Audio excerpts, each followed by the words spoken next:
तो hello guys, कैसे हैं आप सभी लोग। हाजिर हूँ एक न्यू वीडियो के साथ। जिसने मेरे चैनल को सब्सक्राइब नहीं किया पहले वो मेरे चैनल को सब्सक्राइब कर लिया। चलो वीडियो को स्टार्ट करते हैं। तो इस चैप्टर की भी शुरुआत वहाँ से होती है जैसे पिछला चैप्टर खत्म हुआ था पार्क की मोम की शॉप की वजह से। तो यहाँ पे ईजिन को और डाइजू को सभी लोग बाय बोले होते हैं। यहाँ पे ली कहता है, डाइजुन मैं तुम्हारे लिए बहुत अच्छी सी जगह ढूंढ के रखूंगा, तुम पीसी कैफे जरूर आना। तो यहाँ पर यूना कहती है कि हाँ ठीक है, अब बाद में मिलते हैं। तो यहाँ पे डाइजुन भी कहती है ओके मैं जरूर आऊंगी। तो वहाँ से वो दोनों जने जाने लग जाते हैं। तो हमारा पार्क कहता है मैं बहुत ज्यादा हैरान हूँ, मैंने सुना कि ईजिन अपना पार्क एचडब्ल्यू कंपनी को ज्वाइन नहीं करेगा। तो हमारा ली और युगजिन भी कहने लग जाता है कि हाँ हमने भी सोचा था कि वो एचडब्ल्यू कंपनी को ज्वाइन करेगा। तो हमारी यूना कहती है कि उसने कहा कि मैं एचडब्ल्यू कंपनी को अभी ज्वाइन करने के लिए बारे में सोचा भी नहीं हूँ। तो हमारा सुखजू कहता है ईजिन की वजह से हमारे शहर के सारे सीनियर उससे अपसेट हैं बहुत ज़्यादा। तो हमारा सुखजू कहता है कि मैंने सोचा था कि उसने एचडब्ल्यू कंपनी में जितने भी पल बिताए थे वो इसके कारण एचडब्ल्यू कंपनी को ज्वाइन करेगा, और हम सोच रहे थे कि हमारे साथ उसने इतना ट्रेनिंग किया है तो वो एचडब्ल्यू कंपनी को डेफिनेटली ज्वाइन करेगा ही करेगा। फिर सीन शिफ्ट होता है और डाइजू को और ईजिन की तरफ को चला जाता है, जहाँ पे डाइजू कहती है कि मैंने सुना ओपा तुम अपना एचडब्ल्यू कंपनी के बारे में अभी तक ज्वाइन होने के लिए सोचा भी नहीं है, या क्या तुम ज्वाइन हो गए या नहीं। तो यहाँ पे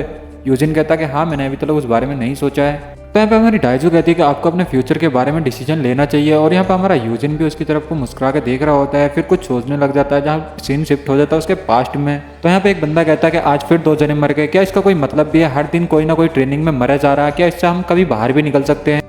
फिर वो बंदा बोलता है क्या हम यहाँ से बाहर निकल सकते हैं। तो हमारा यूजिन कहता है कि इससे पहले, ये सोचने से पहले कि तुम यहाँ पे जिंदा रह सकते हो ये सोचो, ना कि तुम ये सोचो कि कल आज तुम जिंदा बच गए, कल तुम जिंदा रह पाओगे या नहीं रह पाओगे, ये तुम सोचो। तो सभी लोग उसकी तरफ को घूर के देखने लग जाते हैं। तो हमारा यूजिन भी अपना मुंह लटका के बैठा हुआ होता है।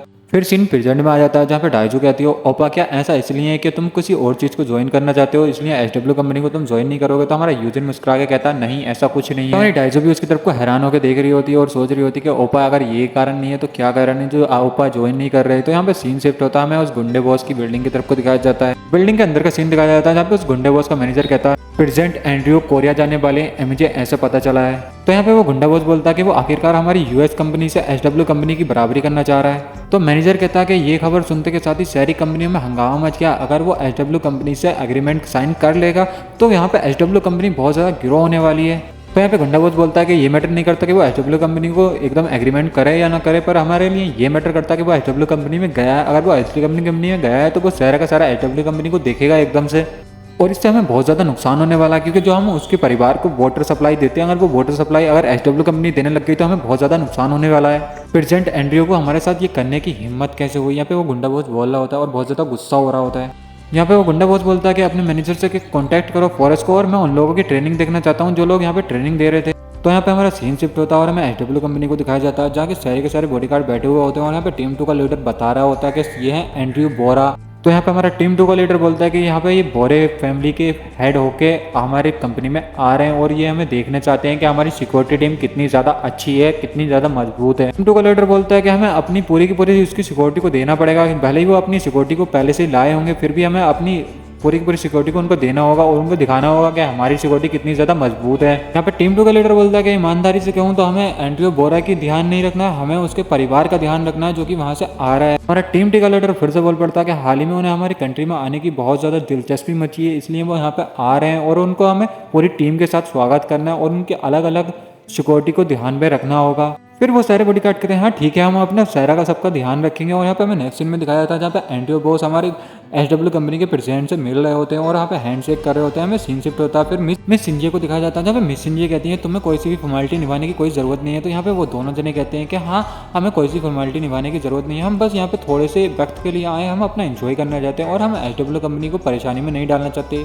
फिर उस लड़के की कजन भी चारों ओर की तरफ को देख रही होती है, तो मिस सिंजे कहती है लेकिन पर हम तुम्हें ऐसे कैसे छोड़ सकते हैं बगैर सिक्योरिटी के। तो यहाँ पे वो लड़का कहता है कि हाँ मैं एचडब्ल्यू कंपनी को जानता हूँ, वो हमारे लिए सिक्योरिटी के लिए बहुत ज़्यादा इंतजाम कर रही है, पर मैं अपनी बहन के बारे में सोच रहा हूँ, मेरी बहन ये सब कुछ बिल्कुल पसंद नहीं करती है। उसकी कजिन की तरफ को दिखाया जाता है जो कि अभी आंखें फाड़ फाड़ के सबकी तरफ को देख रही होती है। तो वो लड़का कहता है कि हमारे पास ऑलरेडी एक गाइड है जो हमें सब जगह को घुमा देगा, सारी जगहों को बता देगा कौन सी जगह कोरिया में फेमस है, और हमारे पास हमारे खुद के बॉडीगार्ड भी हैं, तो तुम इसकी टेंशन मत लो, हम अपना ध्यान रख सकते हैं। तो यहाँ पे मिस सिंजे कहती है कि ये बहुत ज़्यादा परेशानी देगा। तो हमारी मिस सिंजे कहती है वो मुझे सब कुछ बताने के टाइम तैयार हूँ, पर मैं उनके डिसीजन से ये बिल्कुल भी सही नहीं हूँ, मैं ये ये नहीं कह सकती कि मैं उनके डिसीजन से एकदम एग्री हूँ। जब भी उस लड़के की कजिन उसकी शर्ट को पीछे से खींचने लग जाती है और उससे कुछ कहने लग जाती है और उसको कान में कुछ कह रही होती है जो कि हमें बताया नहीं जाता, पता नहीं ये उसके कान में क्या कह रही होती है और यह हमें बताया नहीं जा रहा होता है। फिर वो लड़का कहता है कि हम दोनों एक अजीब सिचुएशन में फंस चुके हैं, तो हम उस गार्ड को ले जाएं तो क्या तुम्हें कोई प्रॉब्लम है। तो मिशिंजी भी उस तरफ को देख रही होती है, तो हमें दिखाया जाता है कि वो यूजिन से कह रही होती है कि यूजिन को मुझे लेके जाना होता है। फिर उसकी कजिन को दिखाया जाता है जो कि एकदम शर्मा रही होती है, तो मिशिंजी भी समझ जाती है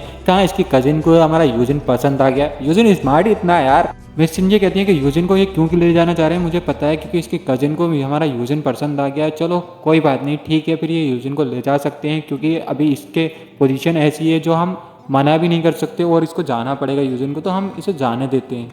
मिस सिंजे कहते हैं कि तुम ईजिन को ले जाओ और हम ईजिन से ही कांटेक्ट कर लेंगे और तुम्हारी सारी सिक्योरिटी का देखता रहेंगे कि तुम्हारी सिक्योरिटी कैसी चल रही है। हमारा ईजिन सारा का सारा तुम्हें खबर बताता रहेगा। मिस सिंजे कहती है कि हाँ मैं समझती हूँ तुम्हें क्यों लेके जा रही हो। यहाँ पे फिर यूजिन भी मिस सिंजे की तरफ को देख रहा होता है। फिर हमारा सीन शिफ्ट होता है और यहाँ पे ट्रैफिक की तरफ को दिखाया जाता है जो कि यहाँ पे यूजिन उनके साथ जा रहा होता है। तो हमारा ईजिन अपने फ्रंट सीट पे बैठा हुआ होता है और वहाँ पे दोनों सिस्टर और ब्रदर पीछे बैठे होते हैं। तो यहाँ पे वो लड़की कहती है कि मैं सोफिया हूँ, मेरा नाम सोफिया है। फाइनली हमें नाम पता चल गया और फिर यूजिन से पूछती है कि तुम्हारा नाम क्या है। तो हमारा यूजिन बताता है मेरा नाम ईजिन है। तो लौंडो मैं तुम्हें ही बता दूँ इसका नाम ईजिन है और इसको मैं यूजिन बुलाता हूँ और यहाँ पे कंटिन्यू हम यूजिन की तरफ से इसको बुलाते हुए आए हैं। तो मैं स्टोरी के रिकॉर्डेड में तुम्हें ईजिन इसको यूजिन बताता हूँ, कभी कभी मैं ईजिन भी बोल देता हूँ, तो तुम समझ जाना हम अपने मेन कैरेक्टर के बारे में ही बात कर रहे हैं। चलो स्टोरी को कंटिन्यू करते हैं। तो हमारी सोफिया कहती है कि तुम्हारा नाम ईजिन है और तुम क्या हमें बता सकते हो कोई तुम्हारी फेवरेट प्लेस हो जहाँ पे हम जा सके। तो हमारा ईजिन कहता है नो मेरी कोई फेवरेट प्लेस नहीं है, मैं तुम्हें कोई सी भी प्लेस का रिकमेंड नहीं करूँगा। तो हमारी सोफिया कहती है कि तुमने बिगड़ सोचे समझे मुझे एकदम से आंसर दे दिया, तुमने साफ साफ मना कर दिया। तो हमारा ईजिन कहता है कि मैं भी अभी नया नया आया हूँ इस कंट्री में, मैं भी अब्रोड में रहता था और मैं यहाँ पे अभी नया आया हूँ, तो मुझे इस कंट्री के बारे में ज़्यादा नहीं पता, इसलिए मैंने तुम्हें एकदम से अपना आंसर दे दिया।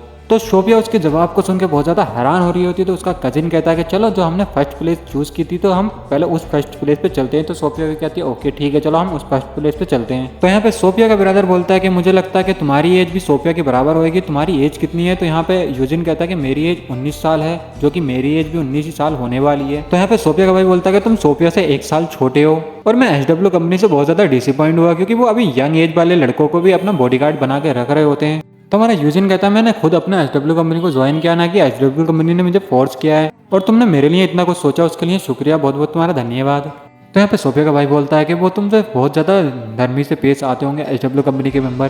तो यहाँ पे यूजिन बोलता है कि रूल बस यूल, हमारी सिक्योरिटी में जो रूल है वो सबके लिए लागू होते हैं और मेरे लिए भी लागू होते हैं। तो यहाँ पे सोफिया के ब्रदर बोलता है अगर तुम अपने आप को इम्प्रूव नहीं करोगे तो वो तुम्हें SW कंपनी में ज्वाइन नहीं करेंगे और एक्सेप्ट कभी भी नहीं करेंगे, तो इसलिए अपना ज़्यादा से ज़्यादा स्किल बढ़ाओ। तो हमारी सोफिया भी यूजिन की तरफ को देख रही होती है और मुझे जहाँ तक लगता है ना, स्टोरी मैंने आगे से पढ़ा नहीं है वैसे, मुझे जहाँ तक लगता है कि आगे चल के सोफिया का किडनैप होने वाला है और जैसे कि इस सीरीज में चलता ही है किडनैप, और यहाँ पे सोफिया को यूजिन बचाने वाला और सोफिया उसके प्यार के चक्कर में पड़ने वाली है। तो मतलब हमारी एक तो यूना भाभी हो गई, दूसरी सोफिया भाभी हो गई, तो यहाँ पे दो भाभी हो गई। और चैनल को तुम लोग सब्सक्राइब करके रखो क्योंकि आगे के चैप्टर बहुत ही ज़्यादा अच्छे आने वाले हैं। और यहाँ पे ये चैप्टर क्लोज होता है। तो थैंक यू फॉर वॉचिंग।